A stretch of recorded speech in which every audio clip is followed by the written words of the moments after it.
Welcome to the Book Show, a celebration of reading and writers. I'm Joe Donahue. Rick Atkinson has just published the second volume of his American Revolution trilogy. The book is called The Fate of the Day. It covers the years 1777 to 1780. His initial 800-page volume titled The British Are Coming was published in 2019 and focused on the years 1775 to 1777. This new book in the trilogy covers the middle years. Stationed in Paris, Benjamin Franklin was wooing the French. In Pennsylvania, George Washington was pleading with Congress to deliver the money, men, and material he needed to continue the fight. Rick Atkinson is the #1 New York Times bestselling author of 7 previous works of history, including The Long Gray Line, The Liberation Trilogy, An Army at Dawn, The Day of the Battle, and The Guns at Last Light. He has won many awards, including the Pulitzer Prize for both history and journalism. This volume is timed to coincide with the 250th anniversary of the beginning of the American Revolution before a live audience in Saratoga Springs, just 9.4 miles away from the Saratoga battlefield. We welcome Rick Atkinson to the Book Show.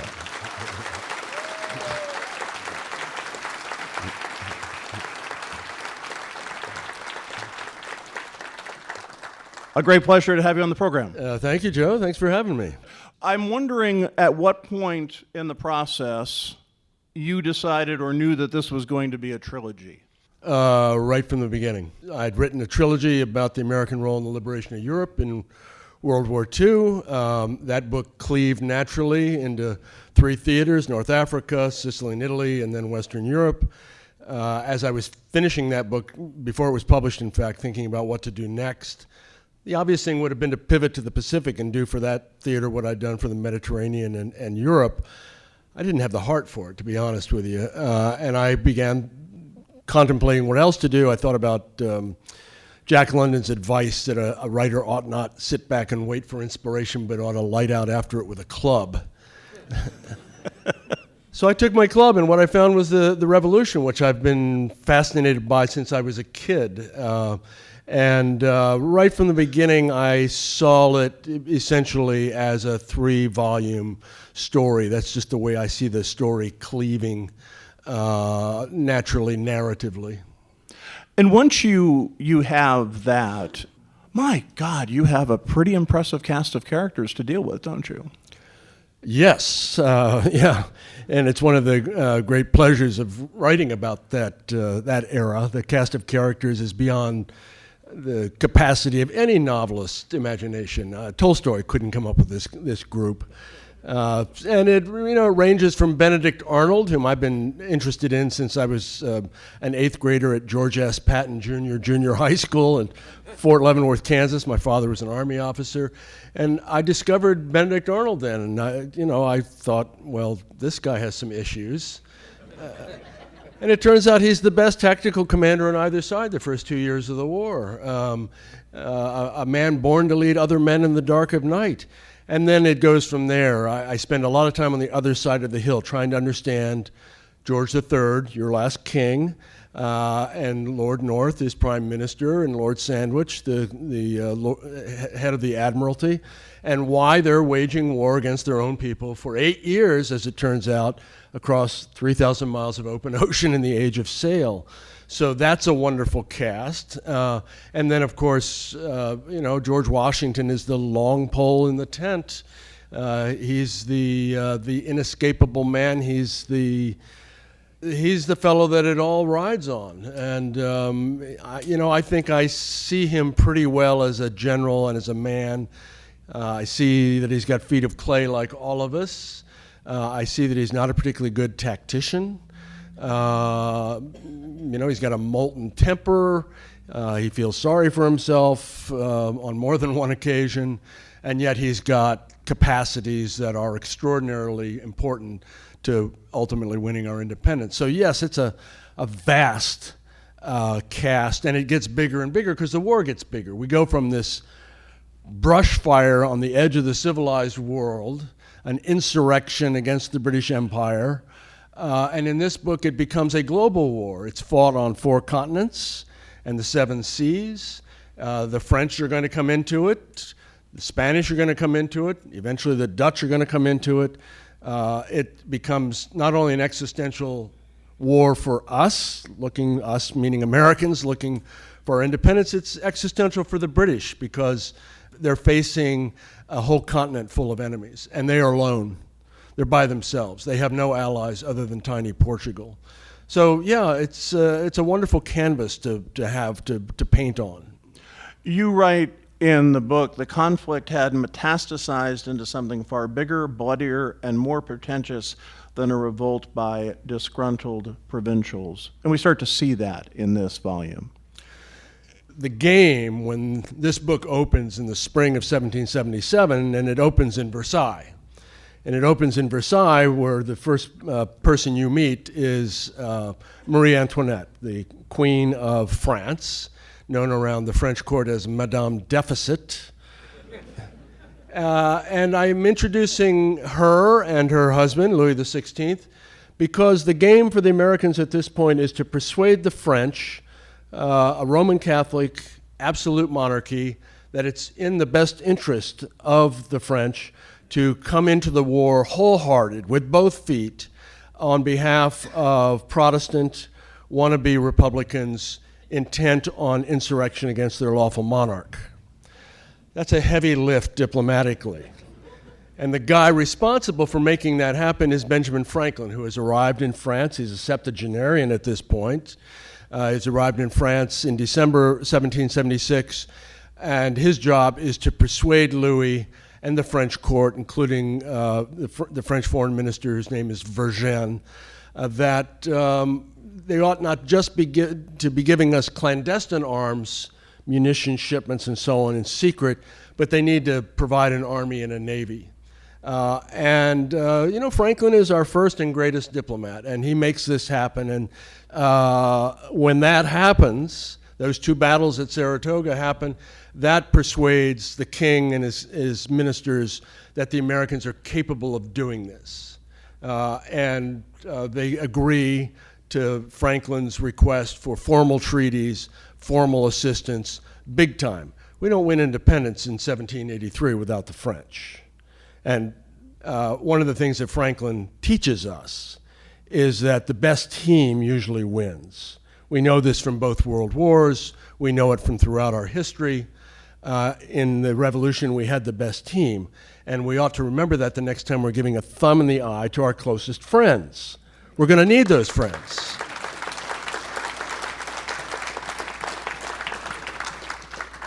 Rick Atkinson is our guest on this week's book show. The name of the new book is The Fate of the Day, The War for America. You mentioned, while we were talking about characters, of course, Benjamin Franklin, a character and a character. And I'm interested in what you just described of having that good team. They obviously didn't know that going in. We look at that through reflection and through history. What was it about him that made him so good at brokering that moment? Well, he's the most famous American by far in the world as a consequence of his scientific discoveries in the 1740s, 1750s. He's a major scientist. He's been given an honorary doctorate from Oxford. He's Dr. Franklin. And when he arrives in Paris in December 1776, he's a rock star. People run after his carriages. People have little busts of Franklin on the mantles of their houses. They have Franklin wears this kind of ratty marten skin cap. He got it on a diplomatic mission to Canada that hadn't gone quite so well. And soon all the ladies in Paris are wearing little faux marten skin caps on their huge headdresses. And he likes it. I mean, he really enjoys the adulation, and he plays it for all it's worth. And he recognizes that his personal popularity is a way to influence the French court. There is a natural predisposition among the French, both the aristocracy, but just among normal French people who are enthused for the what they perceive to be the efforts of the Americans to assert themselves on behalf of the rights of man. It really inflames them. And Franklin is going to play this for all it's worth, and he's going to use this to his advantage, and he's going to persuade the king. The French have lost the last war. They fought 4 dynastic wars against the British beginning in the 17th century. And in the most recent of those wars, the 7 Years' War, the French and Indian War as we call it, the French had been demolished. And they had lost Canada. They'd lost 500 million fertile acres in America west of the Appalachians. They'd lost rich sugar islands in the West Indies where the real money is. They'd lost parts of India. And they are determined, beginning with Louis XVI, to reassert themselves and recapture the grandeur that was France and their role as the preeminent power on the European continent. And Franklin's argument to them is, if you want to stick it to the British, the best way to do that is with the Americans, who are already sticking it to the British. It's the enemy of my enemy is my friend.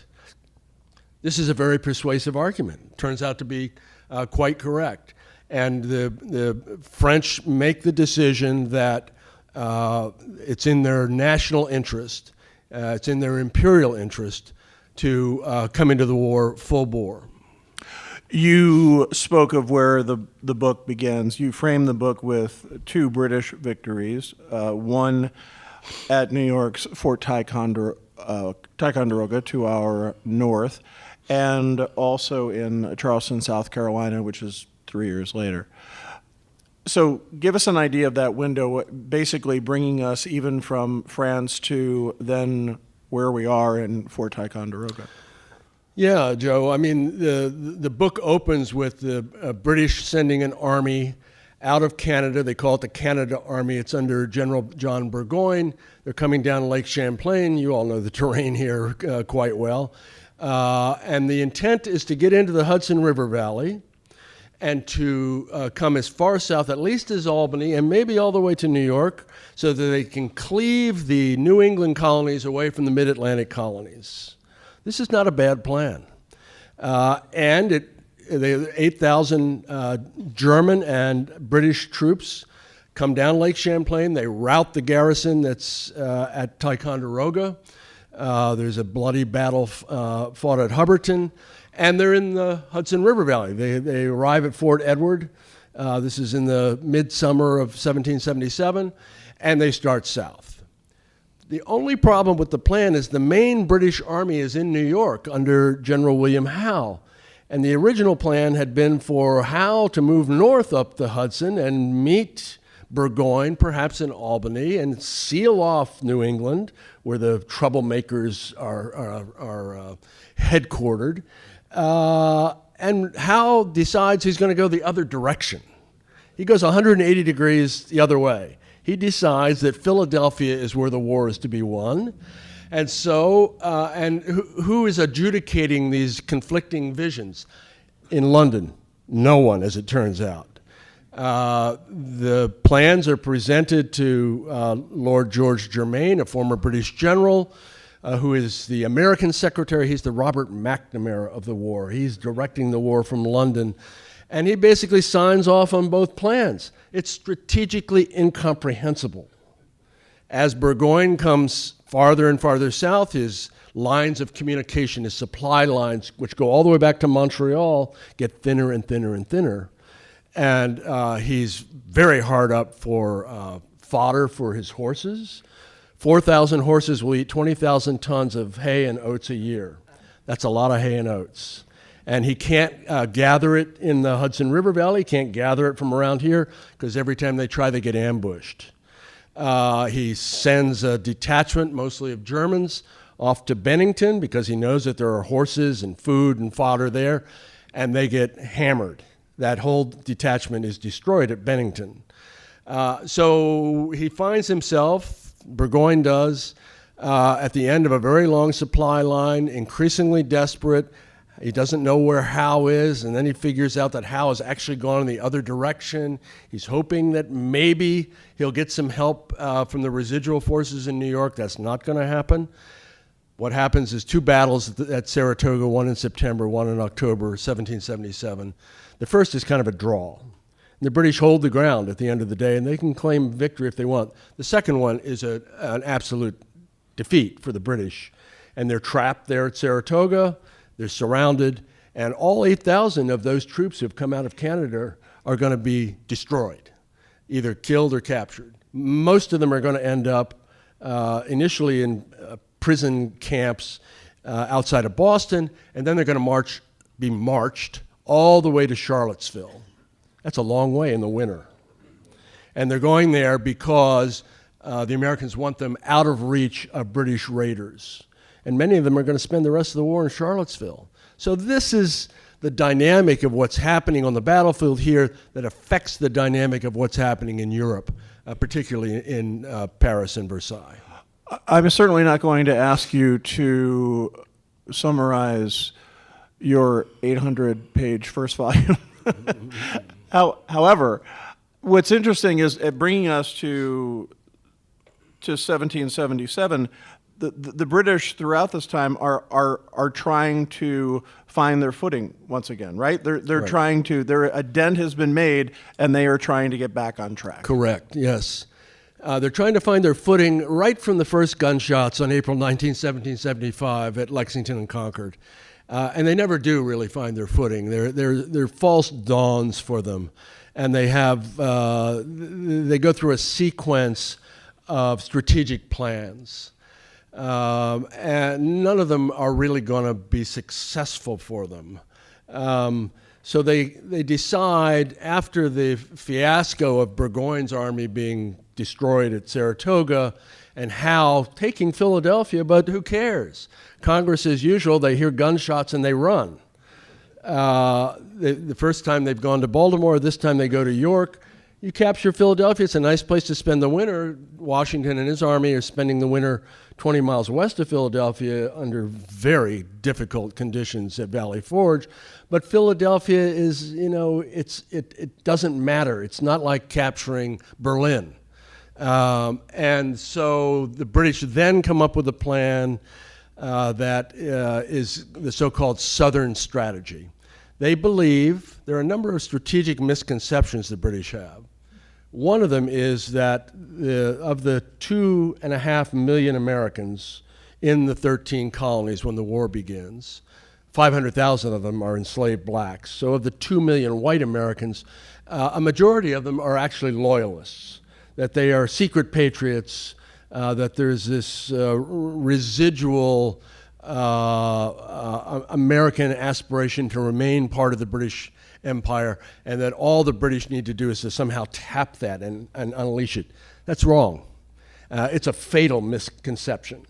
But they believe that if they can begin to roll up the colonies from the south, where they believe that there are a lot of loyalists, loyal to the crown, that they can take Georgia, they can take back South Carolina, North Carolina, Virginia, and begin to roll up the insurrection that way.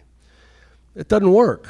They take Savannah, and the Americans and the French in an attack on Savannah it's a bloody repulse. It's a terrible battle for us. And they're going to take Charleston. This book ends with the British capturing Charleston and the 5,000-man army, American army, that's in Charleston, and that's a real body blow for the cause. But the idea that they're then going to spread through South Carolina and into North Carolina, that's not going to work. So they're constantly looking for a strategic plan that will get them where they want to go, and they never find one. Well, we start to see glimpses of the turn, right? As this book concludes, we start to see what you're setting up for this last hurrah, if you will. Yeah, I mean, it's no secret the battle that really ends the war is in October 1781 at Yorktown, where the British again have an army trapped and destroyed. Now, the war is going to go on for 2 years after Yorktown, partly because the king is so stubborn that he is really resisting making terms with the Americans and the French and the Spanish and the Dutch, who are all in the war at this time. So there's going to be, and people are getting killed in those last 2 years of the war. But that's volume 3. We're not going to go there now. As far as in the writing, I mean, obviously you know what the history is of volume 3, but are you setting yourself up even with outlining and how it's going to unfold? Sure. I mean, I have a cast of characters, and I have the privilege of going back to them again, now through 2 volumes, and certainly into the 3rd volume. Many of them will be the same. I mean, take George III, for example. Let's talk about our last king for just a minute, if we can. He's not the royal brute that Thomas Paine calls him in Common Sense, which was published in January 1776. He's not the tyrant that Jefferson calls him in the Declaration of Independence. He's not the sinister ninny who prances across the stage in Hamilton every night. He's a constitutional monarch. He's a patriot king. He's a child of the Enlightenment who's a great patron of the arts and the sciences. He's got a lot going for him.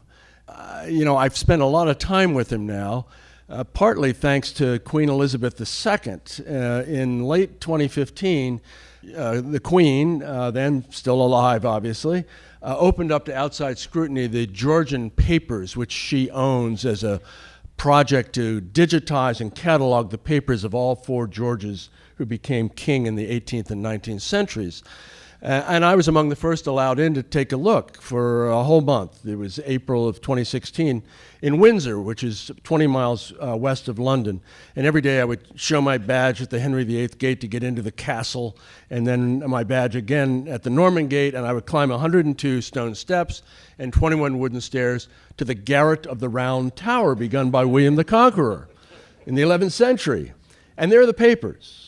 And they're in gorgeous, oversized red binders. And George was his own secretary until late in life when he began to go blind. And he not only wrote his correspondence himself, he made the copies himself. And in this trove, there were about 500,000 pages, most from the reign of George III, because he was king for almost 60 years, and most of them previously unpublished. So for me, an archive rat, this gives me, it's a real tactile sense of being in his presence. He married an obscure, drab German princess, Charlotte, as in Charlotte, North Carolina, Charlottesville, Virginia. She learned to play God Save the King on the harpsichord on the voyage to England from Germany, and they married 6 hours after they met. He had the marriage bedroom decorated with 700 yards of blue damask and large basins of goldfish because, Joe, nothing says I love you like a bowl of goldfish. No. And it's a loving marriage, which is not always the case with 18th century monarchs. She produces children with, lunar regularity. Eventually number 15, and he's a caring father. You see this in the correspondence. So, trying to understand his perspective, why he's persisting, why he's stubbornly waging war against his own people for all 8 years. And that's, he's going to be with me for that 3rd volume. He's going to be with me to the brutal end, along with this huge cast who are all struggling one way or another to bring this thing to a resolution. In the execution of this, in writing for you, look, this is all hard work, and as you said, as you indicated, it's a long process and it's arduous. Is there one part of it that you enjoy perhaps more than another, or is it all very, very fruitful and something that is because those are parts of the process that are enjoyable all the way around? I like being here with you all. I've made a living as a writer since I was 22, and that was a long time ago. And it's very solitary. There's no way around it. It's you and the blank screen. I like doing what I'm doing when I'm doing it. So the research phase, I usually spend about 3 years researching. I'm engrossed in that.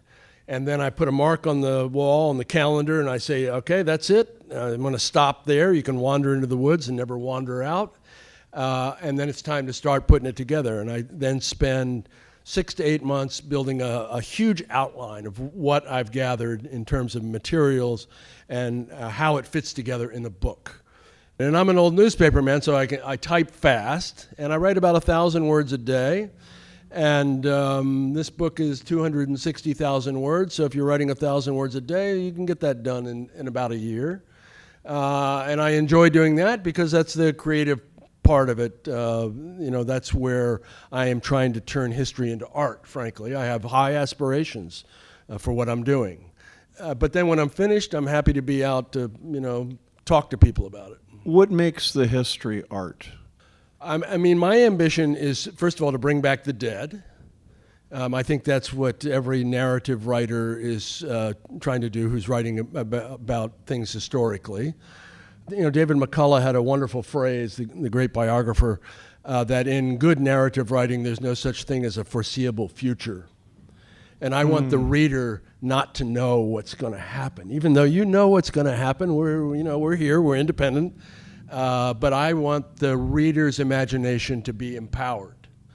I want the reader to not only see it, to hear it, to smell it, to feel it, and that is when I think you begin to transform history into art. When the reader's imagination is playing on the words on the page in a way that they have become engrossed in the story. Rick Atkinson's second book in his Revolution trilogy is The Fate of the Day. It is published by Crown. Thanks to our producer, Sarah LeDuc. Thanks to the staff and crew at Northshire Bookstore in Saratoga Springs. Special thanks to Rachel Person. Write to us at book@wamc.org, northshire.com for more information about Northshire Bookstore. The latest National Productions programs is available via the Airwaves newsletter on wamc.org and on social media at WAMC Radio. Rick Atkinson, a great pleasure to have you before this audience. Thank you so much for being with us. Thank you, Joe. It was my pleasure. For the book show, I'm Joe.